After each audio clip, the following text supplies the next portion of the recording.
Scenes of violence return to the streets of Athens, where police have resorted to tear gas to disperse anti-austerity protesters. Thousands of Greeks voiced their anger over a new round of cuts being demanded by the country's lenders in exchange for another bailout payment. This coincides with a general strike that has seen tens of thousands of people walking off the job for the second time this month. All right, well, joining me now is someone who took part in today's protest, Panagiotis Sotiris from the University of the Aegean. Thank you for coming on the programme today. A pleasure to see you.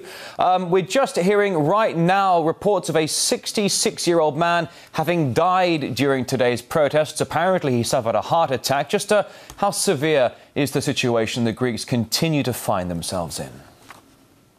Well, we're facing another wave of devastating cuts in wages, social protection, pensions. We're facing new tax hikes. We're facing a social disaster in what concerns our living conditions. That can explain why today we had such massive demonstrations in Athens and all over Greece. That's why there was so much tension in the streets today. And I think we're going to see much more of it.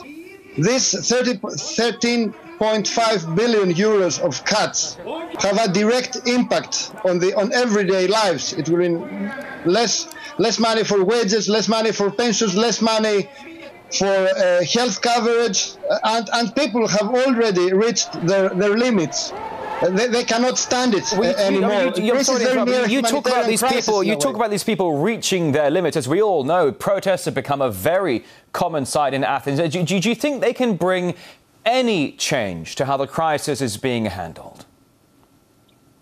Well, this is the problem, that the political class currently just ignores all these signs that come from society. And the same goes from the Troika, and especially for the representatives of the European Union.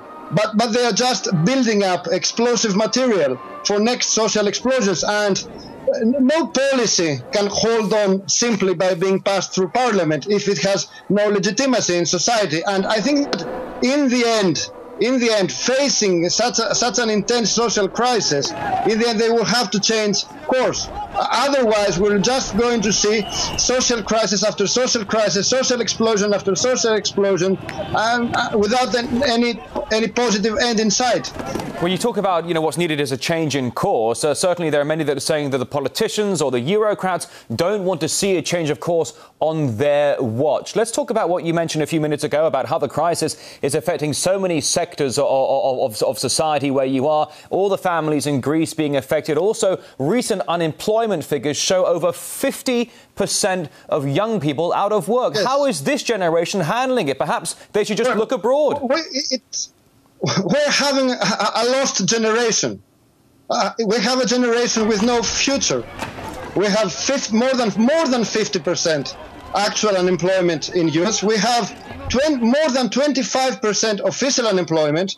It's almost certain that in the next months we're going to reach official unemployment levels of over 30%, perhaps 34%, 35%. These are Weimar Republic kind of levels of unemployment. These are 1930s Great Depression kinds of unemployment. And this is, and especially for youth, they take the heaviest blow of all them. That is why we're already seeing mass migration especially of educated youth, young educated, university diploma holders, young researchers, young scientists are leaving the country, are seeking employment elsewhere. So, as you say, a lost generation, those younger people who are looking abroad now to take their educations abroad. Ultimately, at the end of the day, of course, that's going to hit the home economy in the worst of ways. Let's talk about briefly, if I may, as we all know, Angela Merkel, the German Chancellor, was recently in Greece, greeted by burning Nazi flags and swastikas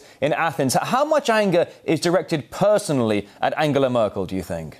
Well, there is lots of anger directed against German policies, the policies of the German government, and of course to Angela Merkel as the Prime Minister, and that causes also all this source of anger, all these analogies with the German occupation. That is not to say that of course today's Germany is a very different country, but people in Greece feel that they are receiving a very aggressive policy from the part of Germany, from the part of German government, and that can explain the anger and what you can see in the streets. All right, Panagiotis Sotouris from the University of the Aegean, thank you for coming on RT today. A pleasure.